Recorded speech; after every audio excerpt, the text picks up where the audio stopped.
everybody, I wanted to talk to you about Duolingo today and show you all of the different ins and outs of the program. So hopefully you've already gotten started with it and you can see that it's pretty self-explanatory, but there are some finer features that I want to make sure everybody knows about. So that's why I wanted to take a minute to do this video. All right, so I am on the desktop program. You can do Duolingo on your phone, but note that it does look a little different than this, but there are more features and things on the desktop, so I would prefer if you did it on the desktop, and if you have to do it on your phone, it's okay, but if you have the opportunity to do it on your desktop, I think it's better. All right, so let's look here. First of all, I'm going to go up here to the top corner and you see these little circles. This is where the main lessons are. So that's why it says learn there. And Duolingo has all these different lessons that are grouped into topics. And you'll see that they have these little checkpoints here. So this is called your Duolingo tree. So this checkpoint 1 is your basic, like, survival level Spanish, just very basic Spanish. It's going to be all present tense. It's going to be very simple vocabulary. Notice that all of these are gold for me. That means they're gold and they have a number 5. That means that I have completed these lessons entirely. Now this is French for me, as you can see here. I'm learning French, so this is my French Duolingo. Level 2, that's still going to be pretty basic. Basic level Spanish, you'll get into more different verbs and some irregular verbs. And level 3, you start learning past tense. And this is where I am. And as you can see here, I haven't gotten to that level 5, so I've got just a 2 crown. And then here, I'm only on level 1, so I have a 1 crown. And then as you go down, the lessons get harder until you complete the tree. Yay! Duolingo is always updating their interface, and they're always making the program better, which is one thing I love about Duolingo. Okay, so those are your lessons. Now, when you want to go to do a lesson, you have a couple different options here. So if you feel like it's something that probably might be easy for you, you can always click on this little key here. And then the key will ask you if you want to test out of that level. And you could just jump to the next crown instead of going through each individual lesson in that level 2, which there's usually 4 to 5 mini lessons in each level. You could test out of that level, go through that test, and if you pass, then you get to go to the next level. If you don't pass, then you don't get any XP for that lesson and you don't get the crown. Now, what is XP? XP are your, stands for experience points, and you get XP by doing lessons. Each lesson is going to be worth between 10 to 15 points. So if I'm just going to do a regular lesson and not try and jump to the next lesson, I'm going to press start. Or I forgot to mention, you can also click on tips, and that gives you some ideas about what the grammar and verb conjugations are going to look like in that lesson. And you can do that before you start a lesson too. Tu connais Montmartre? And then I would do the lesson. Now notice here, Connais. you have these underlines. Connais. These are Montmartre. available on your lessons, but not on your test. So if you really aren't sure what it means, you can hover over the different Connais. words Montmartre. and see not only what they mean, but how they're pronounced. And it always tells you what to do. So for this one, it wants me to type in English.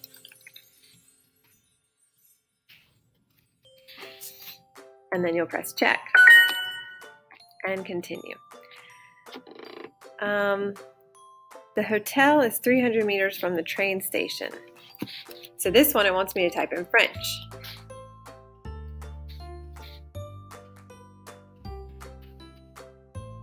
L'hôtel est à 300 mètres de la Let's see if I'm right. I could always go here too and see. Toisson. Oh, look, I realized that I forgot that little S. I always try and do it first by my own, but then if I'm not sure, I might go here and check. And I missed an accent here. Duolingo doesn't count wrong for accents unless it changes the meaning of the word, as in verb conjugations. So, I'm going to check it. Muy bien. And I get her doing a little dance, and I love the little characters. Now, let's see. Let's continue. C'est à 1 kilomètre d'ici. I think it wants me to type in English.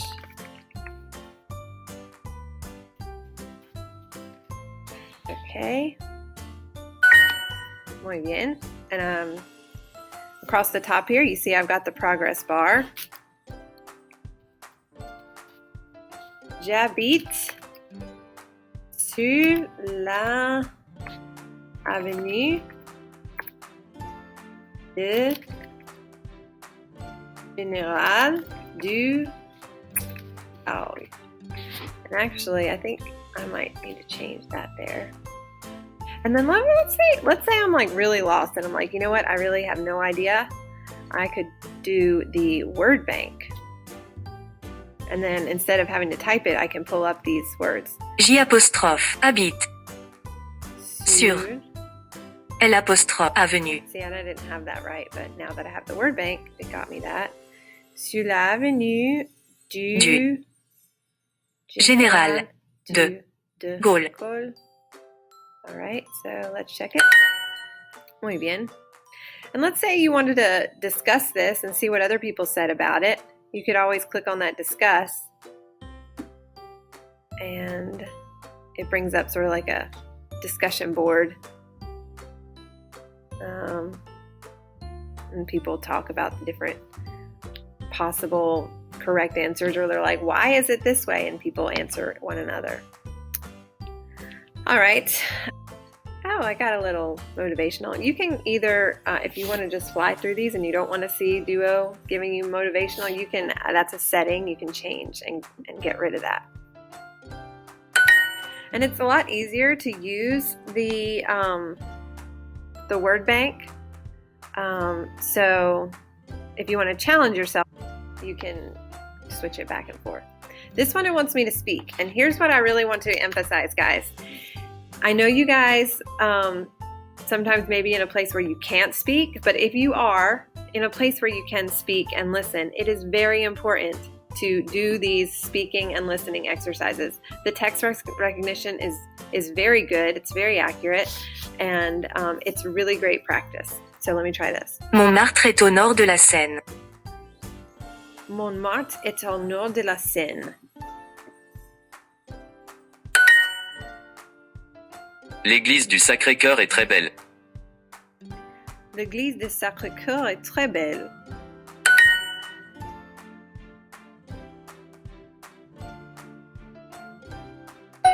Okay.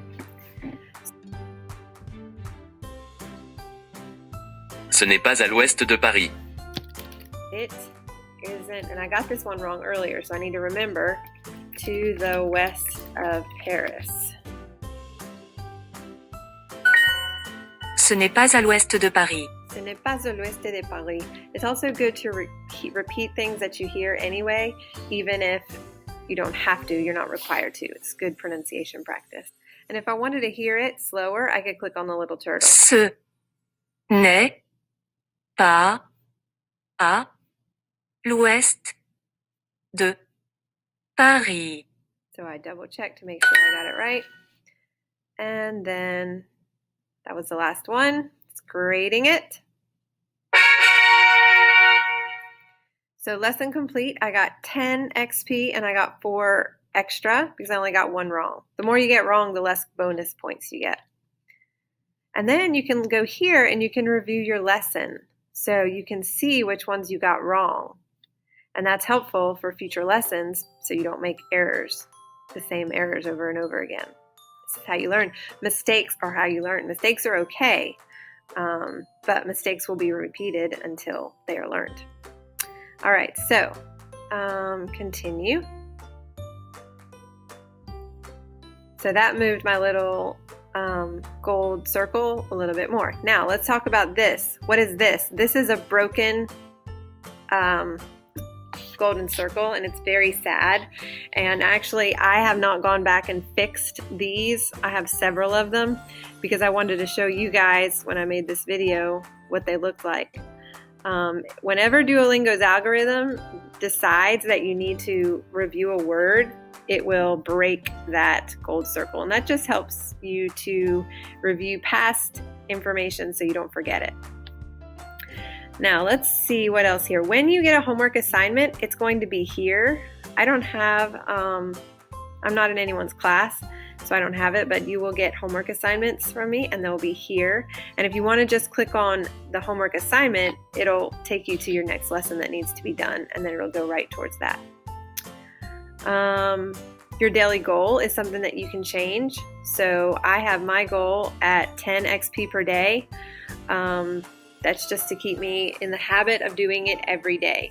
I try and do more per day, but I wouldn't put it that high because there are days where you're busy, and then you get frustrated because you're like, oh, I lost my streak. So I try and make it as easy as possible to keep my streak because I like to see my streak. As you can see here, I've got a 545 for 545 day streak. And you can see here, you see how this is blue?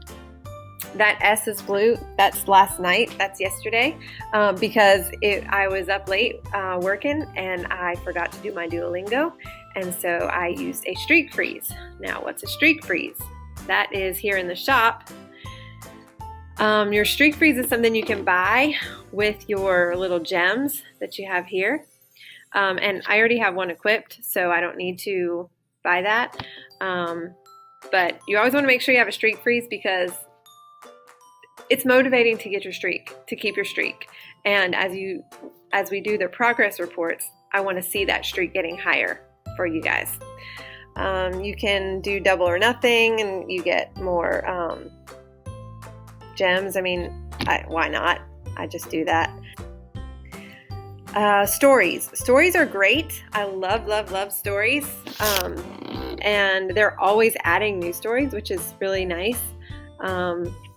So when you start, I think you don't have all the stories open until you finish that first level. So if you're wondering why your stories are grayed out, I think it might be because you need to do all of your lessons in this first level.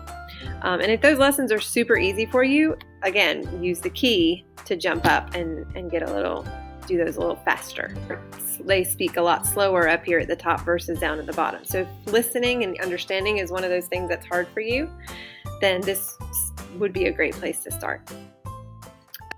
Stories don't go towards assignments though. Okay, let's see what else we have here. Just FYI, Duolingo does have a podcast, and we might be doing some lessons with the podcast later. That's really great. If you want to check it out, you could. So here is the podcast, and it is available in Spanish and French, different episodes. They are about real life, real people, and their stories, and they have transcripts available, so you can listen to the story and read along with it if you want to at the same time. And you can listen right on the website. You don't have to have a podcast account. And as you can see here in the transcripts, it's written in both languages. So it's really helpful for someone who's beginning. These are intermediate level stories. So there's a dictionary. You can look up words if you need to look up words, just like word reference or something like that. And then there's a word area where it tells you how many words you have learned, which is kind of cool. Just random facts. The average fluent speaker knows about 30,000 words, and here it says I've learned 3,327 words. So I have a ways to go in French, but I'm working on it. All right. And I think that's it. Oh, there is one more thing. They have these things called the leagues.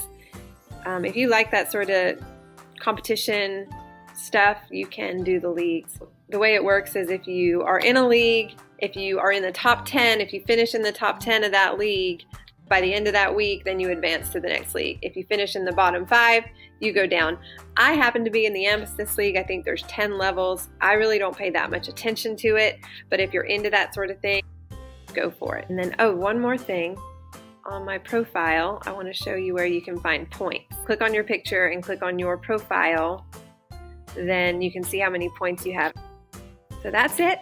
If you have any questions, you can leave a comment, and I can't emphasize how much I love Duolingo. Yo amo Duolingo. Okay, hasta luego.